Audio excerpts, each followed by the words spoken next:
الله أكبر لا إله إلا الله والله أكبر ولله الحمد الله أكبر لا إله إلا الله والله أكبر ولله الحمد الله أكبر لا إله إلا الله والله أكبر ولله الحمد إن الحمد لله نحمده ونستعينه ونستغفره ونؤمن به ونتوكل عليه ونعوذ بالله من شرور أنفسنا ومن سيئات أعمالنا من يهده الله فلا مضل له ومن يضلله فلا هادي له وأشهد أن لا إله إلا الله وحده لا شريك له وأشهد أن سيدنا وسندنا وحبيبنا وحبيب ربنا وطبيبنا وطبيب قلوبنا ورؤوفنا ورحيمنا وكريمنا ومولانا محمدا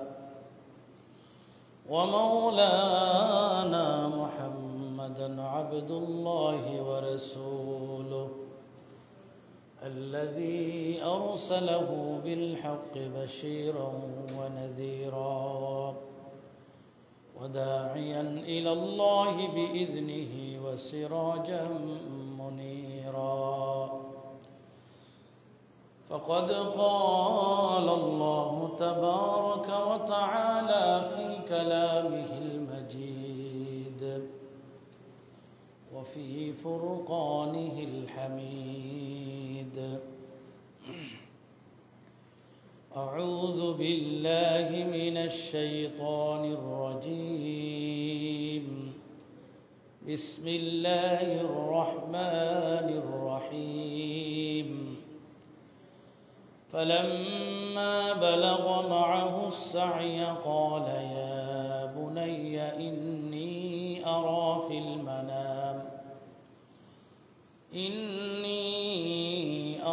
في المنام أني أذبحك فانظر ماذا ترى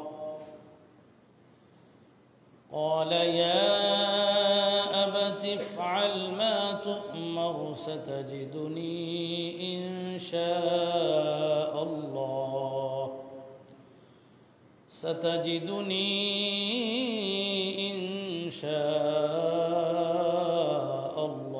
من الصابرين فلما أسلما وتله للجبين وناديناه أن يا إبراهيم قد صدقت الرؤيا إنا كذلك نجزي المحسنين وفديناه بذبح عظيم وتركنا عليه في الآخرين سلام على إبراهيم صدق الله العظيم وصدق رسوله النبي الحبيب الكريم ونحن على ذلك من الشاهدين والشاكرين والحمد لله رب العالمين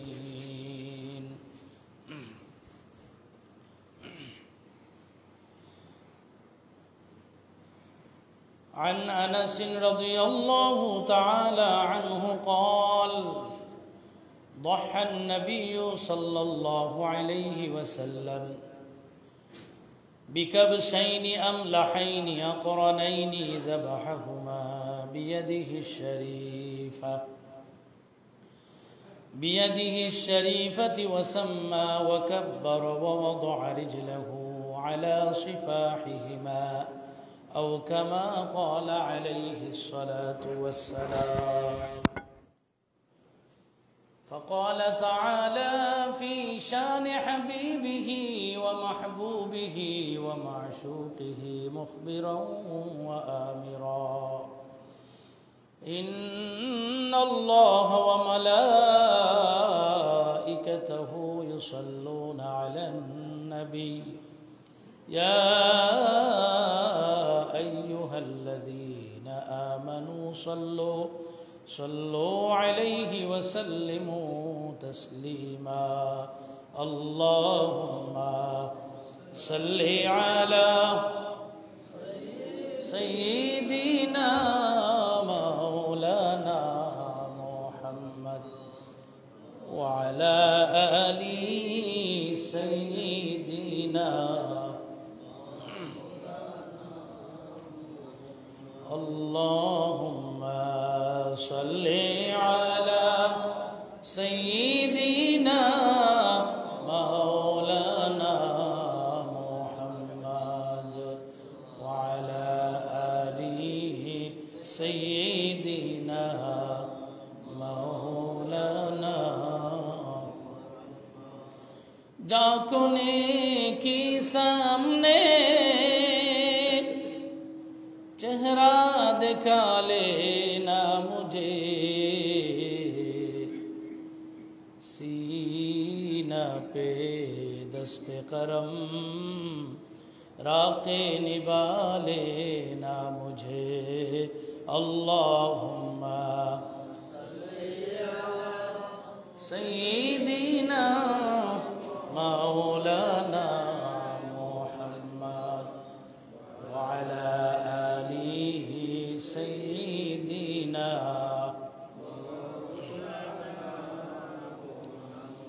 اے محمد حشر میں ساتھی بنا لینا مجھے،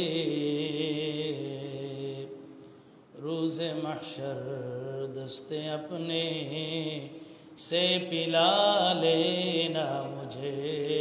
اللہم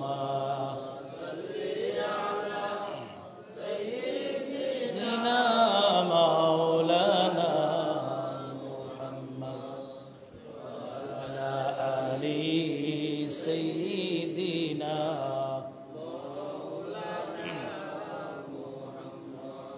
امتوں میں بے نوا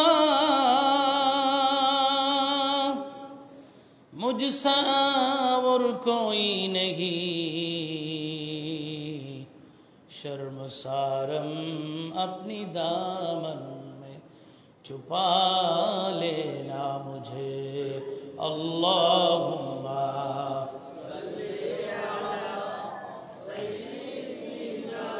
مولانا محمد وعلى آل سيدنا.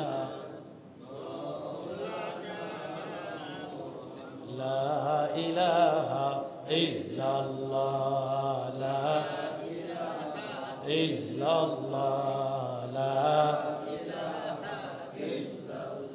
لا إله إلا الله لا إله إلا الله لا إله إلا الله لا إله إلا الله.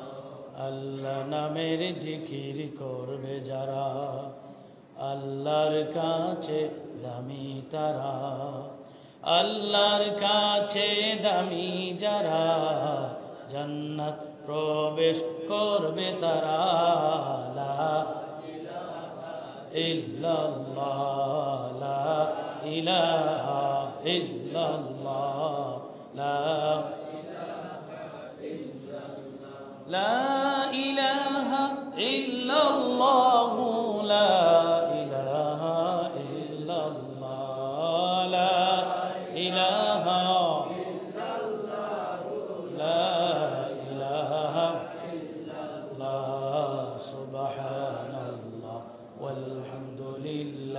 লা ইলাহা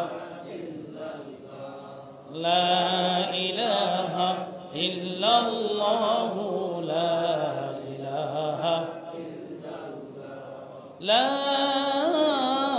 ইলাহা ইল্লাল্লাহু মুহাম্মাদুর রাসূলুল্লাহ সাল্লাল্লাহু আলাইহি ওয়াসাল্লাম। আল্লাহু আকবার, আল্লাহু আকবার, লা ইলাহা ইল্লাল্লাহু, আল্লাহু আকবার, আল্লাহু আকবার, ওয়ালিল্লাহিল হামদ। আল্লাহু আকবার, আল্লাহু আকবার, লা ইলাহা ইল্লাল্লাহু, আল্লাহু আকবার, আল্লাহু আকবার, ওয়ালিল্লাহিল হামদ। আল্লাহু আকবার, আল্লাহু আকবার, লা ইলাহা ইল্লাল্লাহু, আল্লাহু আকবার, আল্লাহু আকবার, ওয়ালিল্লাহিল হামদ। মুহতারাম হাজিরিন, উপস্থিত সম্মানিত মুসল্লিয়ানে কেরাম, মুরব্বিয়ানে আযম, নওজোয়ান ভাইয়েরা, আল্লাহ রাব্বুল আলামিনের দরবারে অসংখ্য গণিত শুকরিয়া আদায় করি যে আল্লাহ পাক রব্বুল আলামিন আমাদেরকে পবিত্র দিন, পবিত্র ঈদুল আযহা, কোরবানির ঈদের দিন আমরা ঈদের নামাজের জন্য আল্লাহর ঘর মসজিদে এসে উপস্থিত হতে পেরেছি। আল্লাহ সেই তৌফিক আমাদেরকে দান করেছেন। তাই সবাই উচ্চ আওয়াজে একবার পড়ি আলহামদুলিল্লাহ। আল্লাহর শুকরিয়া আদায় করলাম, পাশাপাশি লক্ষ কোটি দুরুদ ও সালাম পেয়ারে নবী সৈয়দুনা শফিউনা নবী মুহাম্মদুর রাসূলুল্লাহ সাল্লাল্লাহু আলাইহি ওয়াসাল্লামের উপর। আমরা তাকবীরে তাশরিক আমরা পড়লাম। এই তাকবীরে তাশরিক পড়াটা কিন্তু ওয়াজিব। এটা কি ওয়াজিব? বিশেষ করে হাদিস শরীফের মধ্যে এসেছে এই তাকবীরে তাশরিক আরাফার দিন অর্থাৎ ৯ জিলহজ বাদ ফজর অর্থাৎ ফজর থেকে নিয়ে ১৩ই জিলহজ আসর পর্যন্ত মোট ২৩ ওয়াক্ত নামাজের পরে, কত ওয়াক্ত? ২৩ ওয়াক্ত নামাজের পরে রাসূলুল্লাহ সাল্লাল্লাহু আলাইহি ওয়াসাল্লামের হাদিস হলো আকিবাস সালাতিল মাফরুদাহ উদ্দিয়াত বিজামাআতি মাররাতান ওয়ুজুবান ওয়া সালাসা মাররাতিন ইস্তিহবাবা। রাসূলুল্লাহ সাল্লাল্লাহু আলাইহি ওয়াসাল্লাম বলেছেন, আরাফার দিন বাদ ফজর থেকে নিয়ে ১৩ই জিলহজ বাদ আসর পর্যন্ত এই ২৩ ওয়াক্ত নামাজের সালাতের পরে জামাতের পরে আমরা এই তাকবীরে তাশরিক একবার উচ্চ আওয়াজে পড়ব, এটা হচ্ছে ওয়াজিব। আবার সালাসা ৩ বার পড়া হচ্ছে মুস্তাহাব। ৩ বার পড়া কি? জুড়ে বলেন। মুস্তাহাব। কিন্তু বর্তমানে কিছু সংখ্যক উলামায়ে কেরাম বলছেন এটা ৩ বার বলা বেদাত। নাউজুবিল্লাহ পড়েন। হাদিস আপনাদেরকে শুনিয়েছি, একবার পড়া ওয়াজিব, ৩ বার পড়া মুস্তাহাব। এটা এমন একটি কালাম, এমন একটি জিকির যেটা একবার আর ৩ বার না, যতবার পড়বেন আল্লাহ ততবার সওয়াব দিবেন। সুবহানাল্লাহ। কারণ এই যে আল্লাহু আকবার, আল্লাহু আকবার, আল্লাহ হচ্ছেন সবচেয়ে বড়, সবচেয়ে উত্তম, সবচেয়ে মহান। আল্লাহর উপরে বড় শক্তিশালী, সর্বশ্রেষ্ঠ আর কেউ নাই। আমরা এই সাক্ষী দিলাম, লা ইলাহা ইল্লাল্লাহু আল্লাহু আকবার, আল্লাহ ছাড়া কোনো মাবুদ নাই। আবার বললাম আল্লাহু আকবার, আল্লাহ শ্রেষ্ঠ, আল্লাহ মহান। সুবহানাল্লাহ। প্রিয় হাজিরিন, তাই এই তাকবীরে তাশরিক এটা হচ্ছে আল্লাহর বরত্বের ঘোষণা দেওয়া, আল্লাহর বরত্ব, আল্লাহর শ্রেষ্ঠত্বকে মেনে নেওয়া, আল্লাহর শ্রেষ্ঠত্বের প্রতি সাক্ষী দেওয়া। এজন্য এই তাকবীরে তাশরিকটা খুব একটা দামি একটা জিকির। এটা যে কোনো সময় আপনি পড়লেও সওয়াব হবে। এই 5 দিন না, শুধুমাত্র যে কোনো সময় আপনার একটু সময় আছে এই জিকিরটা পড়েন, এটা সওয়াব হবে। সুবহানাল্লাহ, সুবহানাল্লাহ। কারণ আল্লাহু আকবার বললে হাদিস শরীফের মধ্যে এসেছে, কেউ যদি আল্লাহু আকবার উচ্চ আওয়াজে পড়ে শয়তান যদি আশপাশে থাকে, এই আল্লাহু আকবরের ধ্বনিটা, আওয়াজটা যত দূর যায় শয়তানও তত দূর পলায়ন করে। সুবহানাল্লাহ। আল্লাহু আকবর একবার বেশ, তিনবার বললে বেদাত কেমনে হয়? আল্লাহু আকবর যতবার বলবেন আপনার ততবার ঈমান তাজা হবে। আল্লাহর একত্ববাদের সাক্ষী দিলেন আপনি। প্রিয় হাজিরিন, এজন্য এখনো যারা বাড়িতে আছেন, বাসায় আছেন, আমরা তাকবীরে তাশরিক যারা আসবেন উচ্চস্বরে ঈদুল আজহার দিন উচ্চ আওয়াজে তাকবীর পাঠ করে করে যারা ঈদগাহে যাবেন, ঈদগাহে যাবেন। মসজিদে যারা আসার উদ্দেশ্যে রওনা দিয়েছেন মসজিদে আসবেন। আমি কয়েকটি ঈদের দিনের কয়েকটি সুন্নাত বলবো যেগুলা আমাদের করণীয়, অবশ্যই করলে সওয়াব আছে। তাকবীরে তাশরিক অবশ্যই বলতে হবে। আর ঈদের জামাতে আসতে এবং যেতে উভয় সময় তাকবীরে তাশরিক পাঠ করা মুস্তাহাব। সুবহানাল্লাহ বলেন। তাকবীরে তাশরিক উভয় সময় পাঠ করা কি মুস্তাহাব। প্রিয় হাজিরিনের জন্য তাকবীরে তাশরিক পরে পরে আমরা বাসা থেকে, বাড়ি থেকে মসজিদের দিকে রওনা দেব। আল্লাহর রাসূল সাল্লাল্লাহু আলাইহি ওয়াসাল্লামের সুন্নত হলো পবিত্র ঈদুল আজহার দিন রাসূলুল্লাহ সাল্লাল্লাহু আলাইহি ওয়াসাল্লাম এবং সাহাবায়ে কেরামের আমল ছিল ফজরের পূর্বে উঠে ফজরের আগে গোসল করা। সুবহানাল্লাহ পড়বেন না? ফজরের আগেই গোসল করে ফজরের নামাজে আসলেন। ফজরের ওই দিন, ঈদের দিন ফজরের জামাত তো এমনিতেই পড়তে হবে, কিন্তু ঈদের দিন স্পেশালি রাসূলুল্লাহ সাল্লাল্লাহু আলাইহি ওয়াসাল্লাম বলেছেন ঈদের দিন অন্তত ফজরের নামাজটা জামাতে আদায় করো। সুবহানাল্লাহ। এটা হলো রাসূলুল্লাহর সুন্নাত, সাহাবায়ে কেরামের সুন্নাহ। আপনি ঘুম থেকে ওঠার পরে মিসওয়াক করা, এটা হলো সুন্নাহ। মিসওয়াক করবেন। আপনার প্রয়োজনীয় হাতের নখ আছে লম্বা। এই ঈদের দিন যারা কুরবানি দিবেন, শুধুমাত্র এরা কুরবানির দিন কুরবানি করার পর এগুলা কাটবেন। বিশেষ করে কুরবানির ঈদের সুন্নাহ হলো 1 তারিখ থেকে নিয়ে 10 তারিখ, আজকে 10ই জিলহজ ঈদের দিন, ঈদুল আজহার দিন, এই 10 দিন চুল কাটা, নখ কাটা বা যত ধরনের লুম আছে এটা না কাটা নবীর সুন্নত যারা কুরবানি দিবেন। কিন্তু আপনি রমজানের ঈদ হলে আপনি সর্বপ্রথম ঘুম থেকে উঠে কি করবেন? হাতের নখ লম্বা থাকলে কাটবেন, চুলগুলা কাটবেন, বা যদি ফরজ কোনো কাজ থাকে এগুলো করবেন, এরপরে গোসল করবেন। এটা হলো নবীর সুন্নাত। সুবহানাল্লাহ বলেন। ওই গোসল করার পরে আপনি কাপড় পরিধান করবেন। নতুন হলে আলহামদুলিল্লাহ, নতুন যদি নাও হয় পুরাতন কাপড়, সুন্দর পরিষ্কার কাপড় পরিধান করবেন, পরিচ্ছন্ন কাপড় পরিধান করবেন এবং সুগন্ধি ব্যবহার করবেন, আতর ব্যবহার করবেন। এটা হলো নবীর সুন্নাত। সুবহানাল্লাহ বলেন। এরপরে রাসূলুল্লাহ সাল্লাল্লাহু আলাইহি ওয়াসাল্লাম বলেছেন ঈদের দিনে, ঈদের জামাতে আসার আগে মিষ্টান্ন কিছু খাওয়া, এটাও নবীর সুন্নাত। এজন্য আমাদের এই বাংলাদেশে যুগ যুগ ধরে ঈদের সময়ে মিষ্টি পিঠা, যেটাকে আমরা সন্দেশ বলি, ঠিক কিনা, এটা আমাদের বাপদাদার আমল থেকে চলতেছে। কেননা রাসূলুল্লাহর সুন্নত হলো মিষ্টান্ন কিছু খেয়ে আসা। এজন্য আমরা, আমাদের দেশের প্রথা হলো বিভিন্ন ধরনের পিঠা করা হয়, বিশেষ করে মিষ্টি দিয়ে পিঠা করা হয়, সন্দেশ। পেয়ারে হ্যাঁ, যদি সন্দেশ নাও হয়, রাসূলুল্লাহ সাল্লাল্লাহু আলাইহি ওয়াসাল্লাম ঈদের দিন, ঈদের জামাতে আসার পূর্বে খাজুর খাইতেন। কোনটা? খাজুর। এই খাজুরটা কিন্তু অনেক উপকারী জিনিস, অনেক উপকারী।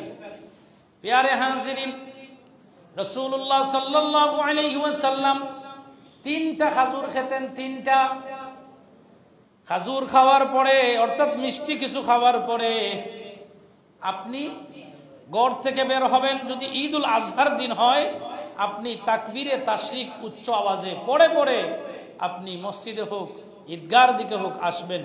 ঈদগাহে নামাজ পড়া সুন্নাহ। যদি ঈদগাহর ব্যবস্থা না থাকে, মসজিদে নামাজ পড়লে ঈদের নামাজ আদায় হয়ে যাবে, কোনো অসুবিধা হবে না। প্যারে হাজিরিন, রাসূলুল্লাহ সাল্লাল্লাহু আলাইহি ওয়াসাল্লাম আরো বলেন, ঈদের দিনের সুন্নাত হলো এক রাস্তা দিয়া ঈদের ঈদগাহে যাবেন অথবা মসজিদে যাবেন, অন্য রাস্তা দিয়ে আসবেন। সুবহানাল্লাহ, সুবহানাল্লাহ। কেননা রাসূলুল্লাহ সাল্লাল্লাহু আলাইহি ওয়াসাল্লাম বলেছেন, ঈদগাহে যখন কোনো মুসল্লি ঈদের নামাজের জন্য বাসা বাড়ি থেকে রওনা দিবে, প্রতিটি কদমে কদমে তার সওয়াব দেওয়া হবে। অন্য হাদিসে নবীজি বলেছেন, ঈদের দিনের জামাতে যারা যাবে, রাসূলুল্লাহর হাদিস হলো ওই দিন আল্লাহর রহমতের ফেরেশতা নূরের ফর বিছাইয়া দেয়। সুবহানাল্লাহ পড়ে। শুধু তাই নয়, রাসূলুল্লাহ সাল্লাল্লাহু আলাইহি ওয়াসাল্লাম আরো বলেছেন, ঈদের দিন বিশেষ করে রমজান এক মাসের রোজা যারা রাখবে, ঈদের দিন অর্থাৎ ঈদুল ফিতরের দিন যারা ঈদের জামাতে আল্লাহু আকবার আল্লাহু আকবার লা ইলাহা ইল্লাল্লাহু আল্লাহু আকবার ওয়ালিল্লাহিল হামদ, এই বাক্যগুলো আস্তে আস্তে উচ্চারণ করবে। আর কুরবানির ঈদে জোরে জোরে, আর রমজানের ঈদে আস্তে আস্তে। প্যারে হাজিরিন, এই বাক্যগুলো উচ্চারণ করে করে যারা মসজিদে অথবা ঈদগাহের দিকে রওনা দিবে, আমার আল্লাহর রাসূল সাল্লাল্লাহু আলাইহি ওয়াসাল্লাম বলেছেন, অনেক আল্লাহর রহমতের ফেরেশতারা ওই বান্দার জন্য মাগফিরাতের দোয়া করে। কিসের দোয়া? মাগফিরাতের, মানে আল্লাহ ওই বান্দারে মাফ করে দাও। আমাদের মাফির জন্য, ইস্তেগফারের জন্য, আমাদেরকে মাফ করে দেওয়ার জন্য ফেরেশতারা আল্লাহর কাছে সুপারিশ করে। সুবহানাল্লাহ। প্যারে হাজিরিন, এজন্য রাসূলুল্লাহর সুন্নাত হলো আপনি এক রাস্তায় আসবেন, অন্য রাস্তায় যাবেন। এখন হলো আমার বাসা থেকে একই রাস্তা আসা, আপনি কি করবেন? আসার সময় ডান দিকে আসবেন। কোন দিকে? রাস্তার তো দুইটা পাশ আছে না, দুইটা দিক আছে, তো রাস্তাটার দুইটা দিক আছে। আসার সময় ডান দিকে আসবেন, যাবার সময় আবার হাতের ডান দিকে যাবেন, তাইলে দুই রাস্তা হয়ে গেল। আমার কথা কি বুঝছেন?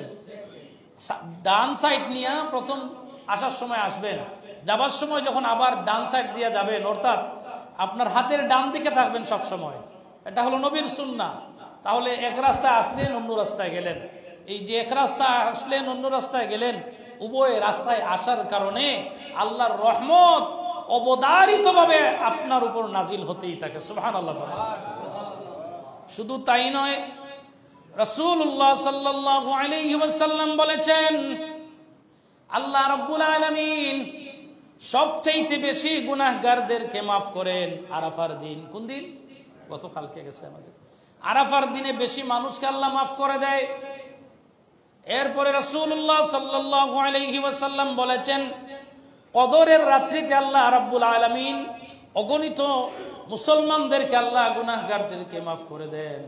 3 নম্বরে হাদিস শরীফে এসেছে, আল্লাহ রাব্বুল আলামিন ঈদের দিন, ঈদ দিয়ে আল্লাহ আমাদেরকে খুশি করেছেন। ঠিক তেমনি ভাবে ঈদের দিনও আল্লাহ বেহিসাব আল্লাহর গুনাহগার বান্দা বান্দীদেরকে মাফ করে দেন। সুবহানাল্লাহ। এজন্য আমরা আজকে ঈদের জামাতে এসেছি। যদিও ঈদের নামাজটা ওয়াজিব, আমাদের কুরবানিটা ওয়াজিব, কিন্তু এর ভিতরে ফজিলত অপরিসীম। সুবহানাল্লাহ পড়ে। আজকে আমরা যারা কুরবানি দিব, আমাদের নিয়ত যদি সহি হয়, আল্লাহ যদি আজকের আমাদের কুরবানিটা কবুল করে নেয়, তাহলে প্রথম নাম্বার হলো রাসূলুল্লাহ সাল্লাল্লাহু আলাইহি ওয়াসাল্লাম বলেছেন, যেই ব্যক্তি কুরবানি দিল, ওই কুরবানির পশুর গোটা শরীরের মধ্যে যতটুকু লোম আছে, পশম আছে, প্রত্যেকটা পশমে পশমে তাকে সওয়াব দেওয়া হবে। এখন একটা গরু বলেন, বেড়া বলেন, একটি উট বলেন, কয় হাজার, কয় লক্ষ, কয় কোটি লোম আছে, আমরা কেউ ক্যালকুলেশন করতে পারবো? পারবো না। যদি আল্লাহ রাব্বুল আলামিন আমাদের কোরবানিটা কবুল করে নেন, কোরবানির পশুর শরীরের লোম অনুযায়ী আমাদেরকে সওয়াব দিবেন।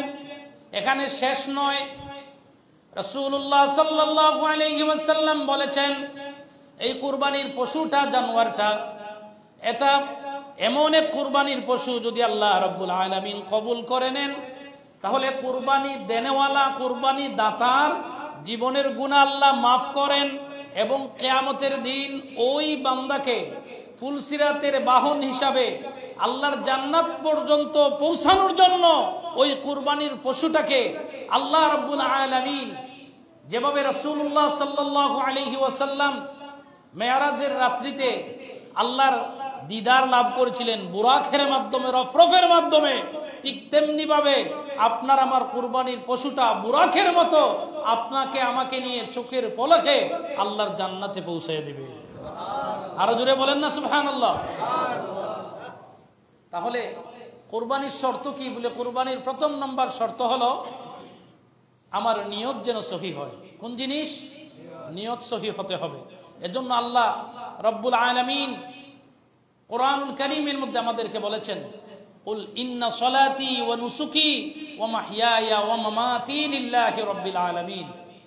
আল্লাহ রাব্বুল আলামিন বলছেন, হে নবী আপনি বলুন, ইন্না সলাতি আমার নামাজ, ওয়া নুসুকি আমার কুরবানি, ওয়া মাহইয়ায়া ওয়া মামাতি আমার হায়াত এবং আমার মওত লিল্লাহি রাব্বিল আলামিন, আল্লাহ রাব্বুল সমস্ত পৃথিবীর সৃষ্টিকর্তা যিনি আল্লাহ রাব্বুল আলামিনের জন্য আমার সবকিছু। সুবহানাল্লাহ সুবহানাল্লাহ। আল্লাহ রাব্বুল আলামিন এই আয়াত শিক্ষা দিয়েছেন, রাসূলুল্লাহ সাল্লাল্লাহু আলাইহি ওয়াসাল্লাম আমাদেরকে কুরবানির সুন্নাত বানিয়ে দিয়েছেন। কুরবানি দেওয়ার জবেহের পূর্বে এই দোয়া আমরা পাঠ করব। সুবহানাল্লাহ বলেন।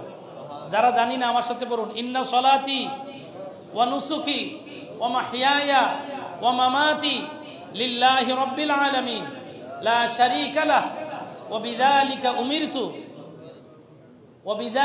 উমিরতু ওয়া আনা আউয়ালুল মুসলিমিন।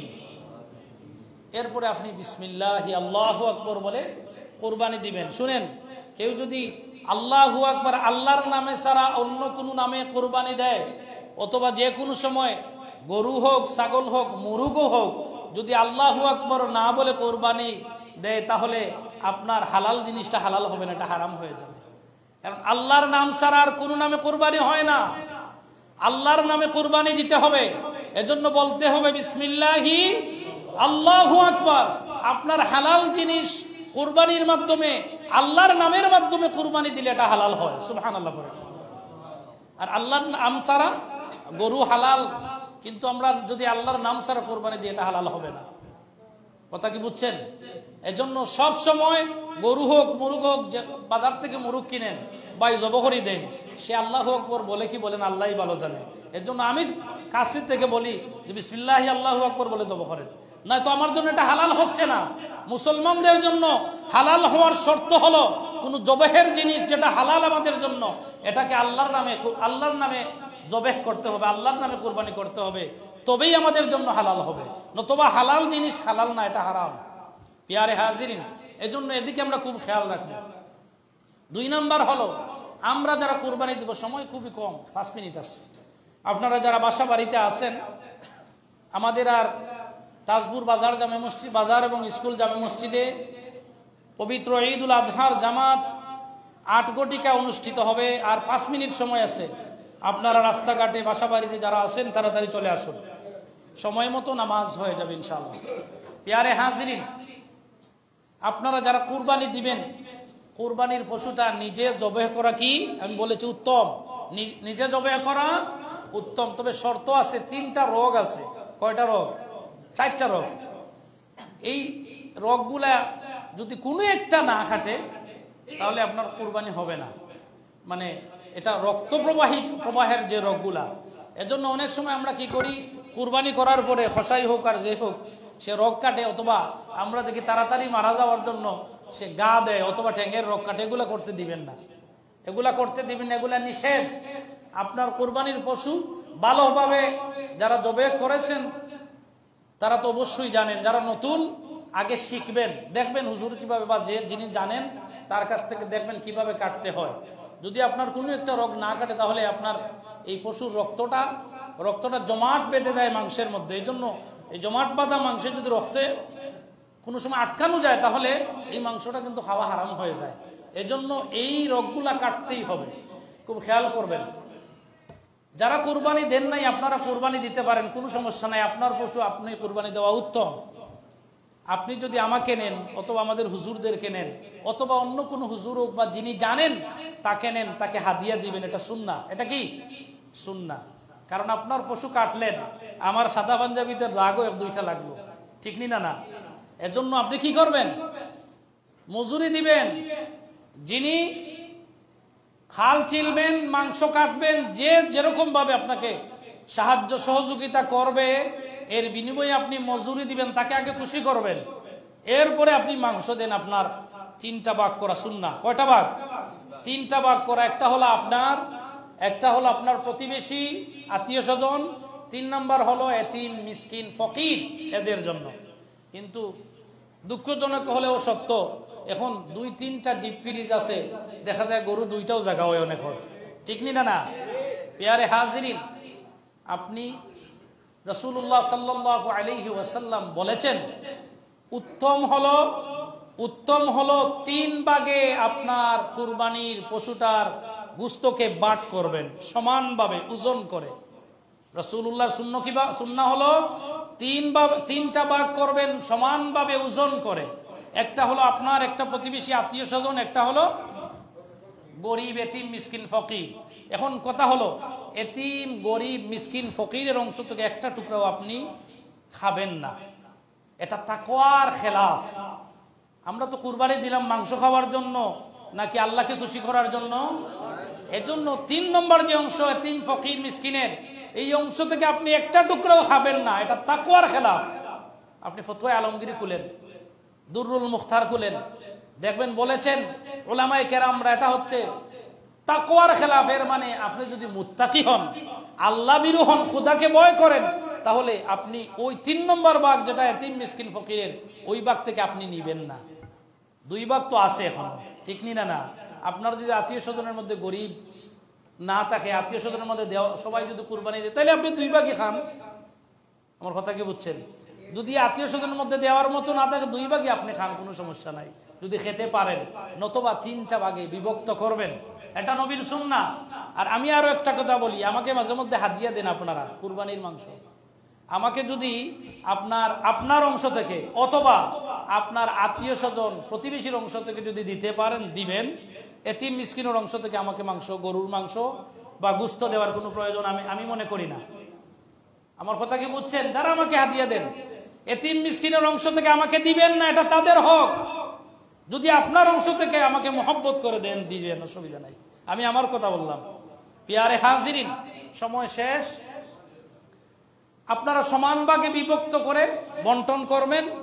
কবুল করার মালিককে। এজন্য এটা হচ্ছে তাকওয়া। আপনি কিভাবে দিবেন এটা আপনি নিজে যদি তাকওয়াবান হন, তাহলে অবশ্যই কোরআন সুন্নাহ অনুযায়ী রাসূলুল্লাহ যেভাবে দিয়েছেন এইভাবেই দিবেন, ঠিক কিনা? আল্লাহ রাব্বুল আলামিন যেন আমাদের